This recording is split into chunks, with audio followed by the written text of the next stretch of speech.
Hi everybody, Leslie here. Today we are going to paint whitewashing or antique. I'm not sure if there's another name for it, but it's how I like to get that antique look on wood. It's gonna be a little flower box, and I made these roses to put in. This is also one of my designs of the roses. We're gonna put them in the box after it's done and painted. But again, here's my box. I believe these are called tenon joints, but I'm not quite sure. But this is how I like to do box. I think it's sturdy and makes a cool design. I'm gonna take it apart to paint it. My white chalk paint, which I always like to use because I like the thickness of it. Use regular acrylic. And this is my favorite gray. It's called Elephant. I actually painted my kids' bathroom cabinets with this color. And it's a really cool, nice, dark gray. And then I might add a little black. I'm not sure. We'll see. But here we go. We're just going to go. This is my brand new paint cloth I got because I had newspaper last time and it was harder to see what I was doing. So it's not going to stay this pretty long, but I decided to do this and then just use it as my paint cloth. So we're going to start with white. It's a heart design you'll see in the end that I did for Valentine's Day. So I'm going to paint inside the heart area as well. And here goes, getting my new paint cloth all messy. Oh, that's what it's for. So I'm just going to paint everything. I'm just crazy painting. So you can just throw it on there, make it as white, as solid white as you want to start out with. This is going to line up like this. So my box has a little edge to it, but that's just the design I chose to make. I like it like that. So I'm not going to see the insides of these joints. I'll just see this part when that's put together. I grabbed a bigger brush. It's not necessary. You can go with whatever. It's up to you what size brush you want to use. I just go back and forth, but I want to go right to left just because when I add my other colors, I want it all to be the same direction. So, but initially it doesn't matter when you're just throwing the first paint on. You just go crazy, try to get it mostly covered with your base coat, and then you'll add the other colors. All right, so here we have all the sides painted. It's not totally covered, but that's the look I'm going for. So again, and then even you'll notice some like the edging. I don't know if you could see it in the video, but the when I laser cut, I have a glow forge. So I designed my boxes and then I cut them out in my laser, and I'll leave like so basically like burns and cuts the edges, so it leaves like almost an ash. But so you could clean that up with some alcohol or baby wipes. But for this design, it doesn't faze me that if a little ash gets into it, because I'm antiquing it kind of anyways. So it just adds to it, in my opinion. But if you don't want that ash to get mixed in, wipe it off first. So again, I got all the edges and, pretty close, pretty good. I'm going to do both sides, but to start off, I got that part done. Here I'm going to add, I have this elephant color, and I'm just going to kind of mix it in there. And again, if you mess up, you just go over. You just kind of play with it till you're done. And I just kind of go back and forth and get a look I want. I want it to be almost a dry brush. I don't want much paint on it. You just kind of go back and forth with both colors until you like what you have, your end product. So that's how I do my whitewash. I just play around with it. I don't want the streaks, and you can wait till it's a little dry. Lightly put paint on it. You can add a little, like I just added a little water to it because I don't quite want to see all the stroke marks. And I just play back and forth. I always go in the same direction Because if you went like this way, you're gonna have like your stroke marks. If they show up going the opposite direction, it just doesn't look right. And add as much white and the gray as I want. See, there's even some of the wood showing there. If you like that, keep it. If you don't, keep going over it. It's really easy to do, and you get a really cool look. So I need to add, oopsie.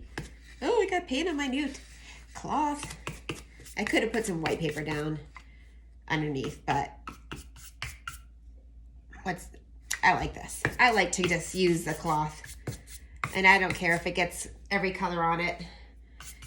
It'll look cool in the end. Maybe it'll be its own art in the end, like a splattered canvas or something. I bought this on Amazon, $11 for this giant cloth. It's 4 feet by 12.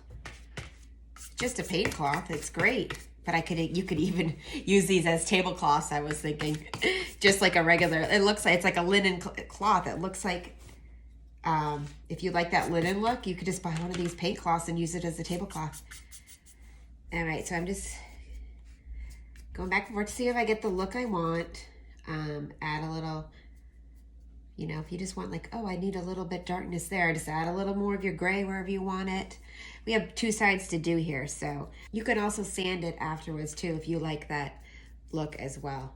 So here's one side. I'm gonna let it dry, and then I'm gonna do the other side of my box. All right, now we're going to flip them over and do the other side. I'm gonna do the same thing on the other side. Again, we're gonna go in the same direction, back and forth. This is a great brush. Not sure what size it is, but I love this for, you can see it's been around for a long time. I actually think it might have belonged to my mom at one time. My mom's an awesome artist. Shout out to Mom. I think she gave me a bunch of her brushes at one time. But once you have a favorite brush, you just keep on using it for everything. This one I like for canvas painting. It's a good size for like when you're doing your base coat or your like landscape or skies or whatnot. Put more paint and keep going with this. So again, I'm adding my darker gray, which is Waverly's elephant that I love. And it's like the color of an elephant. Add as much as little as you want, then go back and forth over it. Glued together. I might add more color. The drier the brush, the better, because it gives it like that, like, you can see, like that look. I really like that look in there. So back and forth, back and forth. It's a really fast painting. Add the gray where you want it. You could do this with different colors too. It doesn't have to be white and gray. If you want like a cool ocean look, I love this color called Caribbean paint. It's like a turquoise, and it's a really cool when you do it like a wash style like this. It's a really cool technique with like the white or even the gray in the Caribbean or Caribbean, however you want to say it, wherever you're from. That's a great color paint to work with as well to get the same like cool look. Beachy, if you want to go like a beachy look. All right, next I have it, you know, like I said, once it's together, I might add more paint to it and see spots I missed or whatnot. But I have these great clamps. I'm gonna clamp my design together, my box together, let it dry. Different sizes. I think these ones are from Lowe's. They all work the same. They're all great. It just depends how some are longer. So for larger projects, you have like the longer clamp, and then you have like the shorter one. So it depends on what size you need. So I'm just going to show you, just if you get this design and you want to see how I glue mine together, I'll have this design up on my Etsy store, Studio LLG Designs. So these are great because once they're together, it's a super strong box. Type on 3, my favorite glue, little paintbrush, and I just glue the sides that are going to meet. As well as like the little edging of the joint together, just like that. Make sure it's facing the right direction. This is the bottom. That's where the bottom piece is going to fit into. There we go. Where this glue is wet, it's easy to... So my box is all together. It's actually fitting so nice and tight that I don't need to clamp it, but I'm going to clamp it just for a little bit and let the glue dry, and I'll be back and see. I noticed there's some like little marks here. Touch up where I want it to be touched up. Yeah, it's really good. I'm very happy with it, but again, here's my box after it's been clamped for a little bit. It's all nicely glued together. I can go over any little parts I want, again, with my paintbrush and a little bit of paint to see if there's any like little spots I want to fix. The inside I don't have to worry about too much. That's going to be filled with foam and rocks. So this comes with a little arrow design. Box is great because you can use it with make any design you want, cut out. I chose this one for Valentine's Day. You don't need to cut out at all. You can add lettering. You can engrave something on the side, or as I said, nothing at all. You can stain this box any color. You can paint it a solid color, anything, but it makes a cute little box. It's 4x6. And then I painted this little arrow red. It's my favorite red to use. It's called Crimson Red. It's perfect. It's just a really nice red.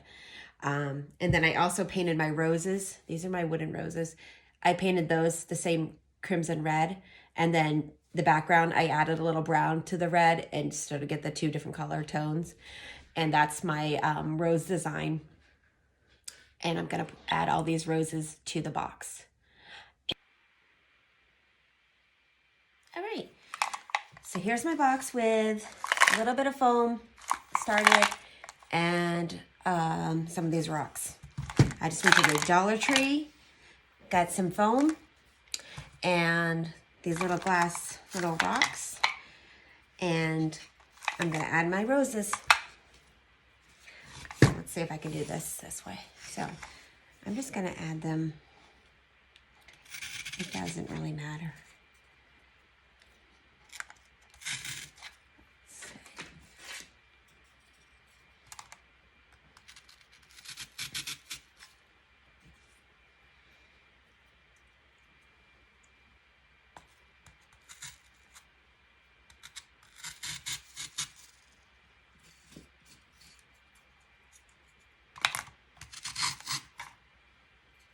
There's my design.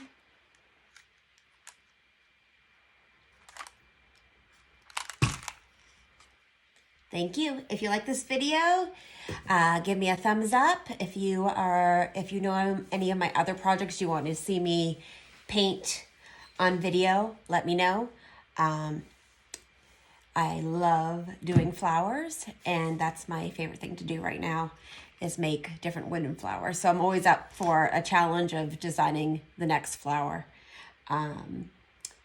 So thanks, and see you soon.